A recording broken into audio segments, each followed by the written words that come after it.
Alright, let's see. Can I go... Let's see, we'll go to... Oh, no, that's second floor. Let's go to the reception hall. We'll see if we can find Cyril, who is this way. Okay. And there's a little bit of a person sure does remind gap me of somewhere somebody, else. but I can't figure out who. Oh, do you need me for something? Sorry, but I'm really busy right now. Okay. So, there's an extra space for a building Thank you. this way. Oh. Still locked, eh? Okay. Really? I really like the detail of just having Pegasus Knights Do you flying know of around. the Iyer family? We have long held the position of Prime Minister in the Empire. The Empire's power lies with 6 noble families, my family foremost among them. The full explanation may be time-consuming. I can give you a moment to get ready, if you would like to take notes. I'm ready. All right, I will list the 6 great noble families. There's Caspar's father, Count Burgles, the Minister of Military Affairs. Then there's Linhardt's father, Count Hevering, the Minister of Domestic Affairs. Okay. Military and Bernadetta's domestic. father, Count Varley, is the Minister of Religious Affairs. Hubert's father, Marquis Vestra, is the Minister of the Imperial Household. Finally, we have Duke Gert, the Minister of Foreign Affairs, and my own father, Duke Iyer, the Prime Minister. One day, I will take his place as the Prime Minister of the Empire. I'm not sure that's how a Prime Minister works. They need to be elected. I am more talented than anyone in my class, even Edelgard. I will lead the Empire to a bright, enlightened future. Can I unrecruit people to get Ferdinand out of my party? I look forward to that. There is nothing I cannot achieve. Sure. Yeah, oh, so full of himself. And what's this? The cathedral. Is it locked? Huh?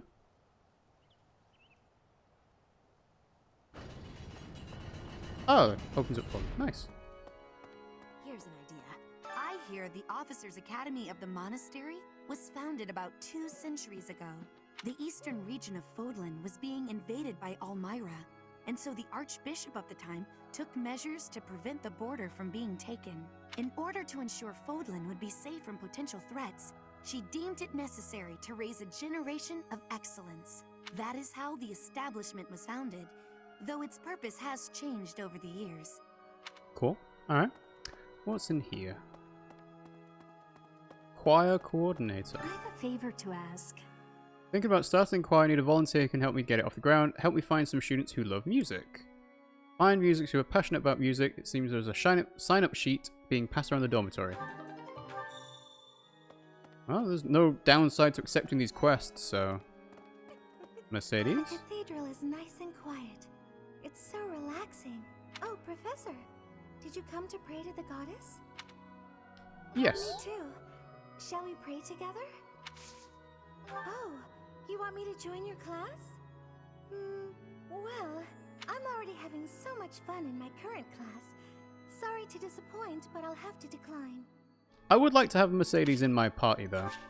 So, she likes magic and bows. Okay. Ooh, hello. Sethith? Inside the cathedral, there is a chapel dedicated to the 4 saints. Do you know of them? No. Saint Indec, Saint Macuel, Saint Keyhole, and... Indec, Macuel, Keyhole... Who is your favorite, Professor? Now that you are a member of the church, be sure to familiarize yourself with our teachings and traditions. Gotta learn the gospel. Review I quests. have something to ask of you. Western Church, which rules over the western parts of Fodlan, has lately made some strange troop movements. If you hear anything concerning, be sure to let me know. Collect information on the Western Church and report it to Sethith. You may find an informant among the students in the courtyard. Okay. Inside the cathedral, Saint... No. Thought she was saying something different. It is the duty of every Fodlan noble to demonstrate piety towards Seros. Have you also come to offer your prayers to the goddess, Professor? Sure. You don't sound terribly sure. Perhaps you are not of noble birth? After all, devotion is not as essential for a commoner. So, 2 different options there. One person liked me lying to them, the other didn't. Interesting. Oh, hello. Saint Indek. A statue of Saint Indek, one of the 4 saints, it is said that he was known for his wisdom and dexterity. Though unskilled in the art of human interaction, he used his gifts to help those in need. He was also an indomitable warrior who slew countless foes on countless battlefields. So it seems like you can pray to some of these and you'll get extra bonuses. Saint Macuil, one of the 4 saints. His gift for strategy was unparalleled.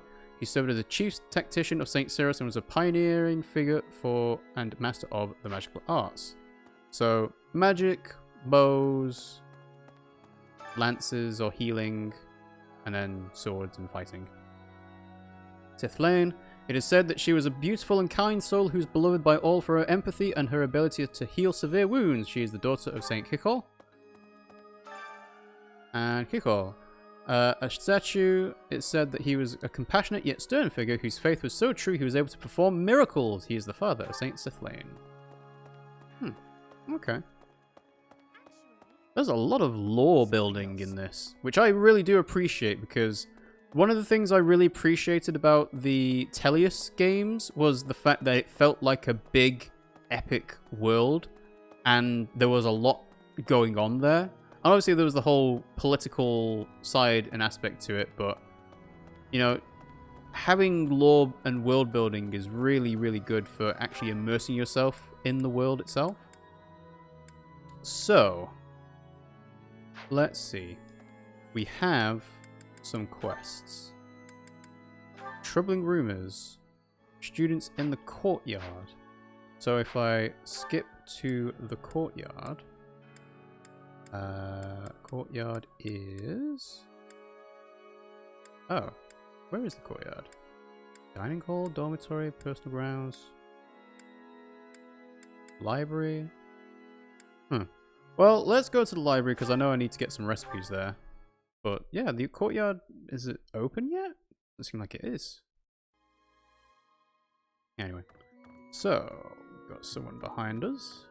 Ooh, okay. I can't believe it. There we go. I'm so glad to be a student here. If only because I get to use this library. Reading books from all the regions of Fódlan. I feel almost like I'm visiting those places myself. You can learn so much from books. I agree. They're brimming with the knowledge and experience of our ancestors. No recruiting yet. And we got flashing icons. Ah, this will be the recipes. Classic cookbook. Cooking recipes said to have been used since long ago. This will probably help the head chef. I do appreciate the mini-map marker for these. Tantalizing cookbook. And there's probably one more. But we'll talk to Linhart. Swimming through a sea of countless books, tracking down that single sought-after volume, it's absolute bliss. How do the poor fools who spend their days sharpening swords and polishing armor find any joy in life? Last recipe. Illustrated. So that should be everything done. Alright, let's do some lore immersion, shall we? Register of Kingdom Nobles. A register of prominent noble houses of the Holy Kingdom of Fergus. This document is expressly for official use by the Church of Cyrus. Students are forbidden to remove or peruse this documentation. They're not allowed to read it? House Bladed.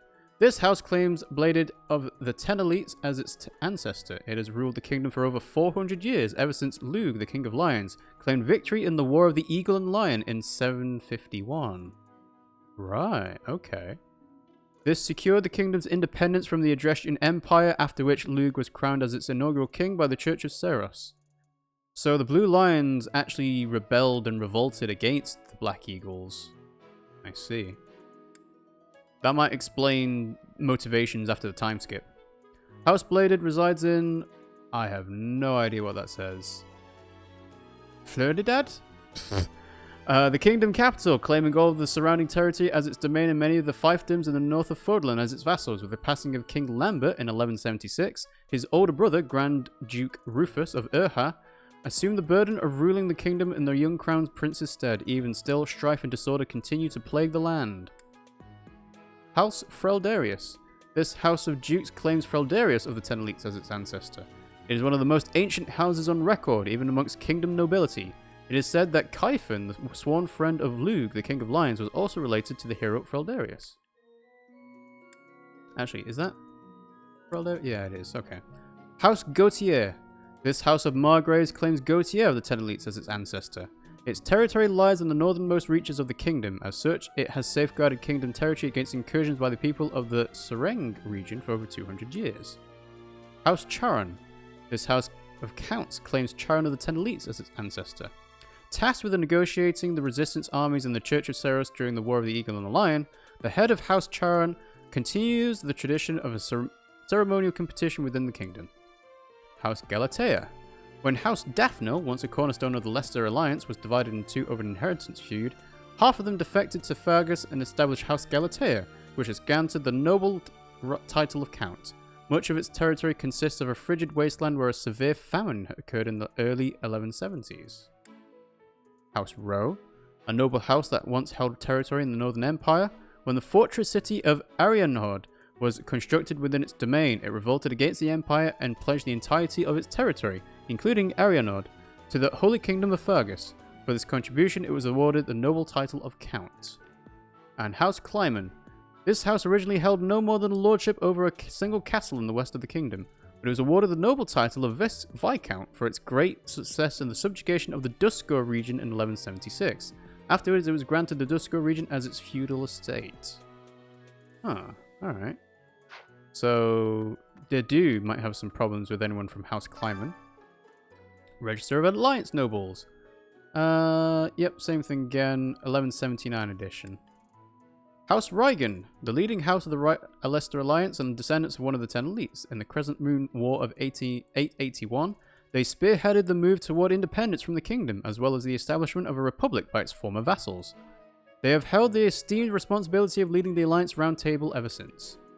The position of this house of dukes relies on the noble rank bestowed upon it by the kingdom, well before the Alliance's founding. The current Duke Raigan's heir, Godfrey, died in an accident while on duty. While he did leave behind a surviving daughter, she is presently unaccounted for. Duke Raigan's heir isn't Claude. He is Godfrey, and he died, and he left behind a surviving daughter. So, Duke Raigan is Claude's grandfather, and Duke Raigan's son Godfrey died, and Godfrey had a daughter who is not Claude. House Goneril. Descendants of one of the Ten Elites, it is a military house that is chiefly ranked with military strikes and defense against the Almiran army, mostly due to its territory's position in the east. Lord Holst, the next head of the house, is widely renowned as the Alliance's bravest general. House Ordelia. A house of counts with land in the east of Leicester territory. In 1167, it was involved in House Herm's rebellion, and the Empire retaliated by repeatedly meddling in the house's internal affairs, leading to a sharp decline in its noble standing. House Gloucester. Descendants of one of the Ten Elites, this house of counts hails from southern Leicester territory. The current head of the house is ambitious, excels at public relations, and has an influential voice among the 5 noble families with voting rights as the Leicester Alliance Round Table, second only to House Raigan. House Edmund, a house of Margraves with land in the north of Leicester territory. Its beneficial trade policies, emphasizing fair use of its personal harbours, has awarded the house a great deal of clout, to such a degree that it was eventually accepted into the ranks of the 5 great lords of the Alliance. Their current head of house is a renowned orator. And House Daphne. Descendants of one of the Ten Elites, and formerly among the 5 great lords of the Alliance, it lost much power due to internal discord. For the last several generations, no head of House Daphne has borne a crest. In spite of this, it still maintains its status as a noble family. So would this tell you who is getting crests and who isn't because of their relation to nobility? And anyone in House Daphne won't get crests? But maybe there's going to be an exception. Alright, Register of Empire Nobles Part 2. Adressian Empire, used for the Church of Cyrus, 1179. House Girth. A house of dukes that has inherited rule of the Empire's Ministry of the Exterior. Diplomacy, foreign relations, and relations between various provinces and the capital fall under its purview.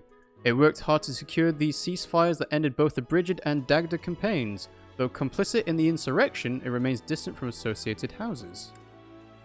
House Arundel. Formerly a minor noble house of the Empire, as head of the house, when Volkhard's younger sister became betrothed to Emperor Ionis IX, Volkhard was granted the title of Lord Arundel. Having worked closely with House Aegir, House Arundel is seen as one of the chief instigators of the Insurrection of the Seven. Oh, okay. Insurrection. House Herm. A house of Imperial Viscounts resisting Emperor Ionis IX policy of power centralization is set out to join the alliance and secure independence from the Empire, but was unable to overcome the Imperial Army's intervention. In the aftermath, the house's main genetic line was wiped out. Its current head of house is an adoptee. Ah, okay. Main genetic line wiped out. House Nouvelle, a house of Imperial Viscounts of territory on the western coast of the Empire, centered around its namesake harbour city of Nouvelle. The house flourished thanks to commerce with Dagda, Albinea, Brigid, and other territories. Even still, it fell to ruin in 1175 after permitting the combined invading forces of the Dagda and Brigid armies to make landfall. House Ux. A house of Imperial Barons, its territory occupies the northern half of the western peninsula known as Fodlan's Fangs. The head of the house was lost to the Dagda and Brigid War. And House Bartels, a house of Imperial Barons. Highly ambitious, it sought out and acquired several crests for its bloodline. In 1176, many members, including the head of the house, died under unexplained circumstances. The deed was attributed to the heir, Emile. As his whereabouts are unknown, leadership of the house fell to a distant relative. So a lot of these houses aren't actually the main bloodline anymore. Huh. And Register of Nobles Part 1. House Hrsvelg. The most distinguished noble house of the Empire, tracing its roots all the way back to the Great Emperor Wilhelm. What was the name of the Emperor in Fire Emblem Awakening? Walhart, that was it. Okay. It has been the governing house of the Empire for 1,100 years. In addition to the first Emperor, its lineage is also traced back to Saint Seros herself, which is why generations of Emperors are believed to bear the crest of Seros. And that would be the initial cutscene we saw right at the start of the game. Unless that was Lady Rhea. That was probably Lady Rhea now that I think about it. House Hrsvelg resides in Enbart, the imperial capital, claiming all of the surrounding territory as its domain. It boasted supreme authority both within the Empire and without until the Insurrection of the Seven in 1171, which much of its power was stripped away by the nobility. In recent years, a series of misfortunes has plagued the storied house, and some believe dark clouds hover over the future of the Hrsvelg region. House Aegir. A house of dukes possessing great power within the Empire, second only to House Hrsvelg. The head of the house came to occupy the post of Prime Minister, rendering the title a hereditary one thereafter.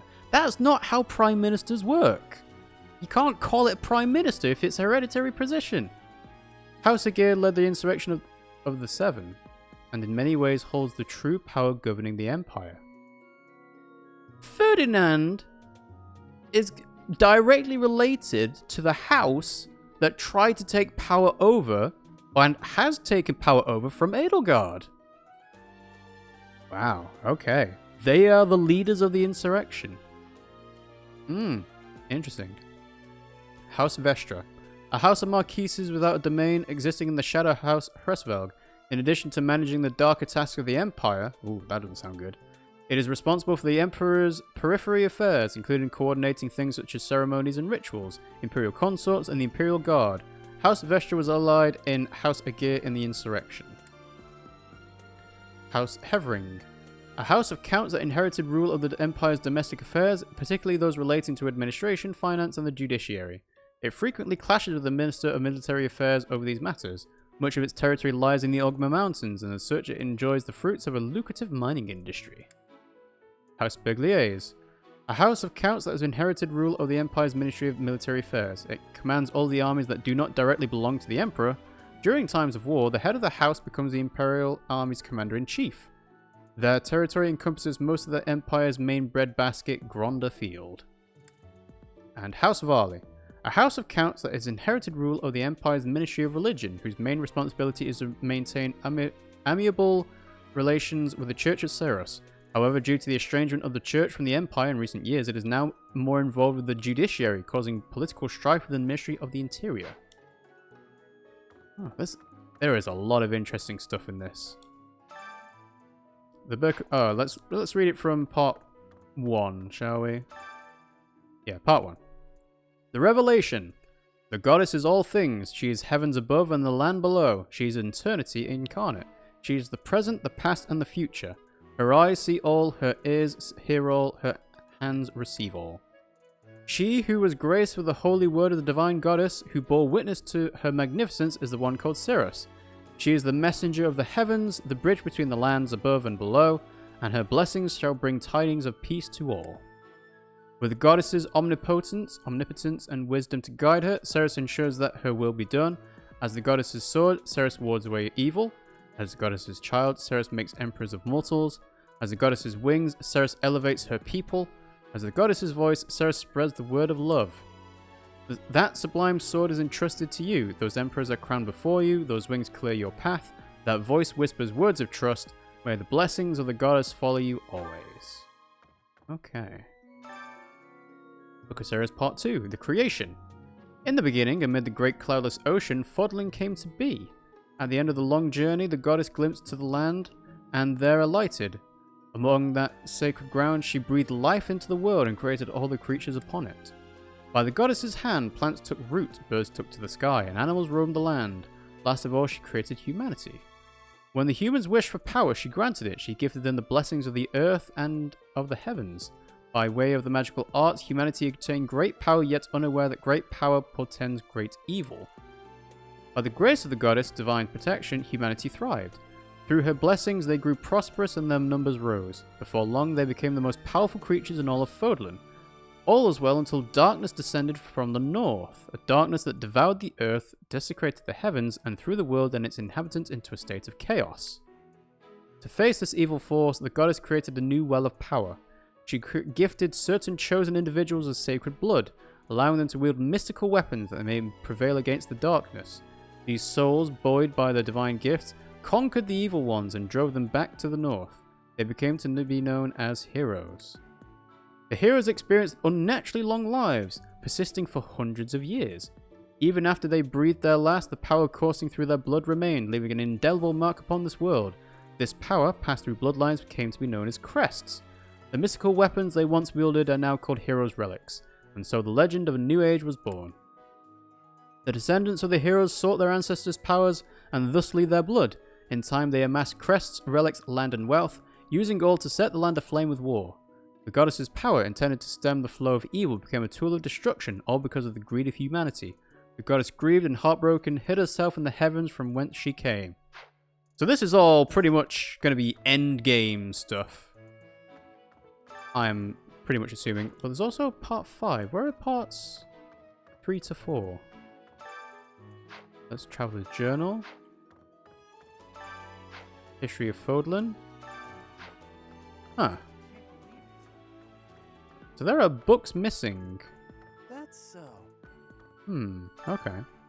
Book of Ceres Part 5, The 5 Eternal Commandments. Dare not doubt or deny the power of existence of the goddess. Dare not speak the goddess's name in vain. Dare not disrespect your father, mother, or any who serve the goddess. Dare not abuse the power gifted to you by the goddess. Dare not kill, harm, lie, or steal, and such acts are committed by the will of the goddess. Those commandments? Not so sure about those. The goddess cares for and protects all that is beautiful in this world. The goddess will never deny the splendors of love, affection, joy, peace, faith, kindness, temperance, modesty or patience. Follow her example and in doing so abide her laws. But why are part 3 and 4 missing? Oh, is there a second floor to this? So close. Alright. So, Traveler's Journal, Issue 1. A record consisting largely of the world outside of Fodlan. The author's identity is unknown, but they have clearly experienced these places firsthand. Almyra. A great kingdom to the east of Fodlan, its territory borders that of the Leicester Alliance, with a precipitous mountain range known as Fodlan's Throat acting as the dividing line. Its people maintain a strong legacy of horsemanship and relish in the thrill of battle. This vast kingdom is rich in fertile prairies, deserts, and mountain ranges. Albinea. A continent to the northwest of Fodlan, its frigid climate is home to numerous rare and valuable species of flora and fauna. However, the human population there is extremely small due to the intense cold and the frozen earth, which is unsuitable for growing grains or other food crops. Morphis. Morphis is the name of a metropolis of magic to the southeast of Fodlan, as well as a boundless desert that surrounds it. In the distant past, it was called the City of Illusion. Thanks to an intricate web of trading routes, rumors of its profound and mysterious magic continue to spread. And Dagda. A continent to the southwest of Fodlan, due to its extreme distance from Fodlan, rumors of its the relatively unknown world abound. Some claim it's a tropical rainforest, while others insist it's merely a giant frozen plateau. In truth, this vast continent stretches far into the north and south and supports a wide variety of terrain and climates. Interesting. And part 2. Yep, they experienced it firsthand. Brigid, an archipelago nested between Fodlan and Dagda. It is a land of plenty that is often heralded as the perfect union of the gentle sea and nature's bounty.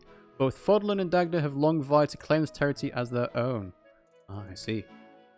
Sreng was once the name of an enormous peninsula to the north of Fodlan. Today, only the northern half has kept the moniker, while the southern half now falls under the dominion of the Holy Kingdom of Fargus.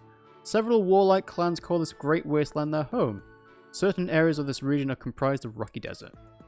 Duska, a peninsula to the north of Fodlan and west of Sreng. The people who once inhabited this area were decimated and now falls under the dominion of the Holy Kingdom of Fargus.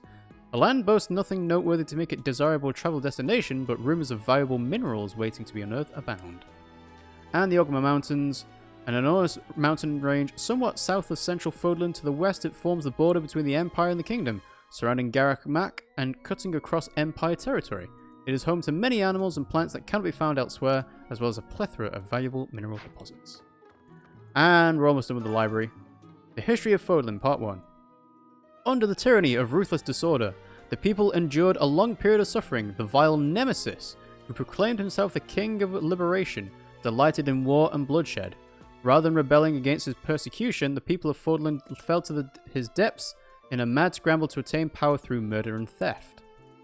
41 years before the founding of the Adrestian Empire, St. Ceres appeared in the land of Enhar, and through the many unfathomable miracles she performed, spread light across the land. In doing so, she joined the shattered hearts of the purest people of Fodlan, who went on to form the Holy Church of Ceres. Year 1, founding of the Adrestian Empire. In the first year of our calendar, the glorious Adrestian Empire was founded. Its name was gifted by an oracle, and its future blessed by the goddess. Its capital, Enhar, was chosen to govern the southern reaches of Fodlan, where the divine St. Ceres also lent her power. 32. The War of the Heroes. Wilhelm Paul Hersvelg, the inaugural Estrian Emperor, raised an army in pursuit of the unification of Fodlan. With his might, he hunted and destroyed any house's territory that dared to seek more power. Empire's not looking so good. Year 46, the Battle of Gronda. An intense battle erupted on Gronda Field, where the houses that were allied with Nemesis and the Imperial forces of the Adrestian Empire clashed. There, the Imperial forces emerged victorious. 91, the Bale of Tailtean. The houses that were allied with Nemesis once again faced off against the Imperial forces, this time at the Tailtean Plains. There, the evil Nemesis finally fell, and the Empire secured a momentous victory. And 98, the War of Heroes ends. The successor to great Emperor Wilhelm I, Lysian I, succumbed to sudden illness. The Empire, which ruled over the majority of Fodlan, took this opportunity to put an end to the seemingly endless fighting. Okay. I'm seeing a lot of history books being written by the victors here. 721, the First Mach War. The Dagdan army invaded from across the sea through the Imperial forces. It resisted the attack and drove off the enemy. The land of Mach sustained considerable damage. 728, Invasion of Brigid. The Empire invaded the Brigid archipelago, a land occupied by allies of Dagda. As penance for the refusal to surrender, the people of Brigid were relegated to a life of imperial subjugation. Ugh. 731, Invasion of Dagda. With the boon of a strong foothold in Brigid, the Empire mounted a large-scale invasion of Dagda. However, the fortunes of war were not on their side and their attack failed. 747, the Fergus Rebellion. Lug, a descendant of one of the houses that first quarreled with the Empire, raised an army to demand independence, pulling the land of Fergus into a fierce rebellion. This clash came to be known as the War of the Eagle and Lion. 751, the founding of the Holy Kingdom of Fergus. Lug and his resistance army were victorious over the Imperial forces. The Holy Church of Ceres mediated between the two, and Fargus secured its hard-won independence as the Holy Kingdom of Fargus. So 1. Leicester Rebellion. As rebellion broke out in the Imperial lands of Leicester, which the Imperial army was unable to suppress, the Holy Kingdom, viewing the uprising as an opportunity to increase its own political sway, occupied the Leicester region, formally declaring it as a territory of Fargus. So, Dimitri's house took over Claude's house to try and say it was their land. 861, Fargus divided. Following the death of King Claus I, 3 princes became archdukes and split the Holy Kingdom of Fargus, that they may rule over it in 3 separate territories. 881, the Crescent Moon War. The Archduke ruling over the Leicester region of the kingdom succumbed to illness. The Lords of the Leicester lands refused to acknowledge the next Archduke in line, instead plotting to rule jointly as an alliance. Year 901, foundings of the Leicester Alliance. The Leicester Alliance was officially formed after the subjugation of the hostile nobles and removal of all opposing forces in the regions of Fargus. An influential figure from the outset, Duke Raigun was inarguably the heart of the newly formed alliance. 961, the Elmyran invasion. The great eastern nation of Elmyra crossed through Fodlan's throat and invaded Alliance territory. The Empire dispatched troops in order to help conquer this threat, and the attackers were just barely driven off. And 1101, the construction of Fodlan's Locket. To defend against future Elmyran invasions, the Alliance, the Kingdoms, and the Empire joined their efforts and resources to construct the indomitable fort known as Fodlan's Locket. So basically, after a lot of conquering of the Empire and then rebellions from Fargus and Leicester, they decided, you know what, we want to actually make sure that these guys don't keep attacking us from outside the continent.